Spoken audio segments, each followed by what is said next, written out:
I decided to participate in this march because these past, nearly 20 months have been horrific to witness. We have seen a live streamed genocide on our phones, and we have done a lot. I have done a lot to raise awareness and to advocate for Palestinian life and dignity and freedom.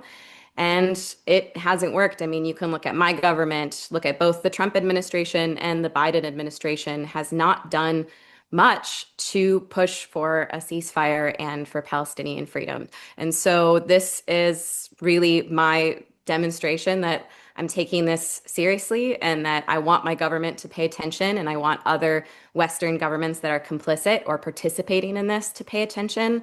And we're ready to see this horror show stop. I think people are joining because it feels like the time to escalate our advocacy. We have been speaking up for nearly 20 months. Our governments have not stepped in. Aid continues to be blocked at the border.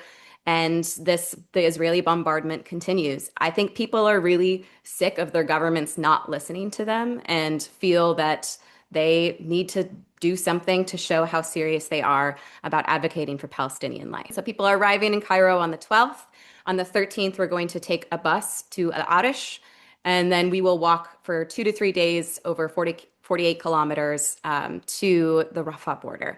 That's the hope. We do not have official permission from the Egyptian government, though there is a lot of communication. There has been a lot of positivity in those communications with the Egyptian government. But the hope is then to hike for 2 to 3 days and then camp for 3 days at the Rafah border and advocate for an opening of the siege and an opening of the humanitarian corridor in Rafah. I think that Palestine has illuminated so much corruption around the world and so much of government's unwillingness to listen to the people on certain things that matter most.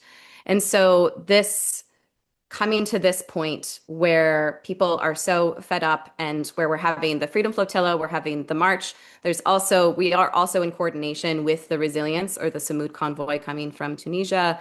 This is really just escalating our advocacy. I think that maybe it's idealistic to think that this is going to make a difference. Maybe it's idealistic to think that this will be the final thing that can break the siege and open a humanitarian corridor. But if we don't have our idealism, we won't act. If we don't have any hope that change is going to happen, then we won't act. We're doing this as a direct call from Palestinians in Gaza. And so is it going to make a difference? We don't know. But all we know is we want to show solidarity with our bodies on the other side of the Rafah border.